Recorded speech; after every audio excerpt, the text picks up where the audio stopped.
I'm so glad to see you all. Thank you for all that you have done for me over the years and all that we have done together. And Jerry McAfee, thank you for your introduction and thank you for your outstanding leadership of this organization. Talk about a fighter. You've got a president who is a fighter. And to my longtime friend and fellow Tennessean, Bill Lucy, great to be with you. And Bill, and to all of the members of the leadership and all of the members of the leadership out there, and to everyone, thank you. God bless you. I feel like I feel at home here.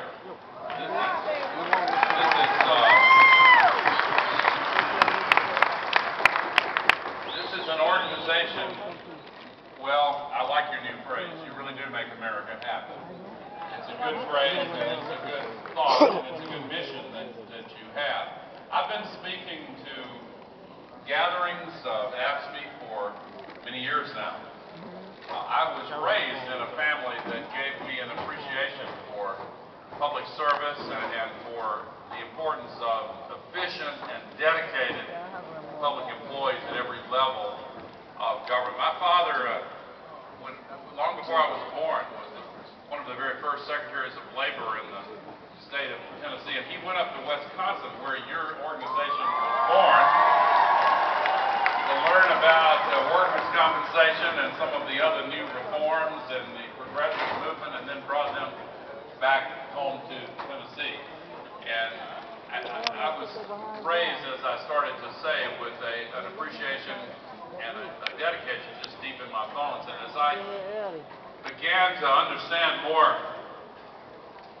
as an adult, as I was a journalist and then went into public service myself, I began to see with fresh eyes exactly how important your mission is, and it gets more important all the time. But what I started to say is that I've been talking with you and meeting with you for a long time, and I remember I was reminded recently out in California how long it's been. I was with a friend in Los Angeles, and we were going out to the airport after a business meeting, and we'd skipped lunch, so we stopped. It's a true story. We stopped on the way to the airport at a place called Soup and Sandwich, and we sat down on plastic chairs at a plastic table and went through the line and got a soup and a sandwich and sat down, and this woman, I believe she was in her 70s, she came walking past the table, just staring at me as she walked past. And I thought nothing of it until out of the corner of my eye I saw her coming from the other direction. And she was just staring at me. And so I tried to be polite, and I looked up and I said, "How do you do?" And she took 2 paces forward and she looked at me and she said, "You know, if you dyed your hair black, you would look just like Al Gore."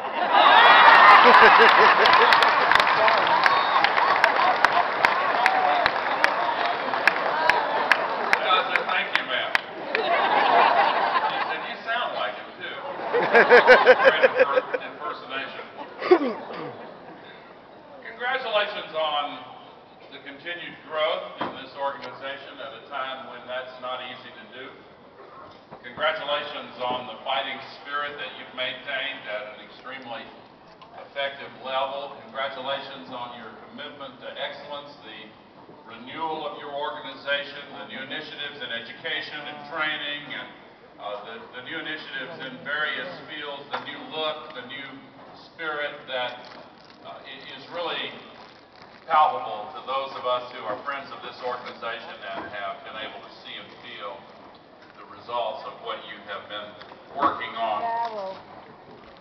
I feel like this is a time of wonderful opportunity, but I also know that it's a time of great anxiety because there's so many things going wrong in our country, and a lot of those policy mistakes that have been made have been cascading down in the form of budget cuts in state and local and county and municipal governments, and I know that's a very difficult your members and your families face the same burdens of rising gasoline prices, of rising healthcare costs, and difficult pressures on the family budget that all other Americans, or most other Americans, are facing these days. But you are doing something about it.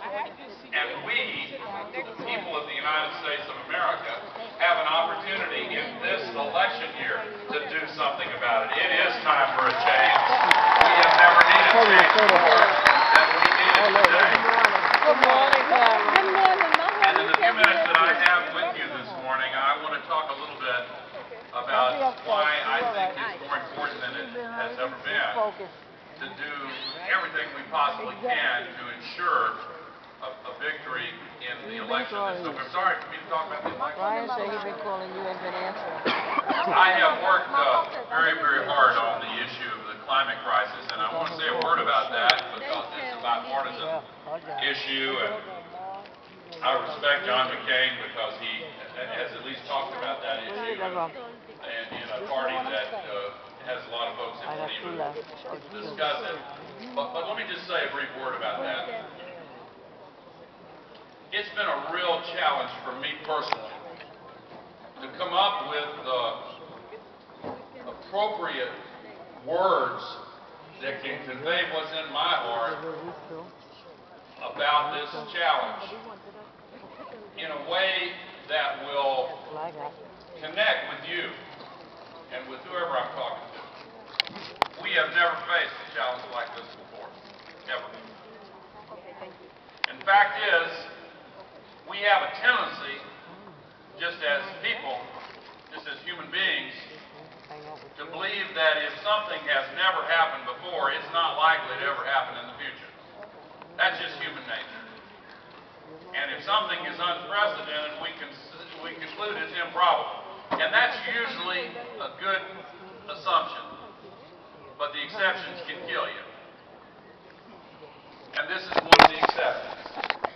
And let me tell you why this situation is different than any we've ever faced before. In your mind's eye, think about the entire planet and all of the people who live on the surface of this planet in all of the countries, so many of them more populous than our nation. All of them looking for higher standards of living, and all of them imitating the ways that we went through the Industrial Revolution and burning coal and oil and all of that. In the last 100 years, the population on the earth has been multiplied 4 times over. You go back to the beginning, the creation of the human race, and go all the way up until the time when AFSCME was created, the time midway through the last century, before World War II. We had 2 billion people. In my lifetime, we've gone from a little over 2 billion to 6 2/3 billion. And my generation will see it go to 9 billion. In the next 30 years, we'll add more people than the number that existed on this planet, that lived on this planet when AFSCME was created. So, population is part of this, but it's being stabilized around the world. It takes time. But after a lot of study and trial and error, they figured out what works to bring about an end to the population explosion and a stabilizing, humane pattern. And here's what works: education of girls, empowerment of women, availability, family planning. And by the way, you need good teachers to do that. But all over the world where girls are educated, women are empowered, and they have the means of planning their family size, families are coming down. So this is beginning to stabilize. However,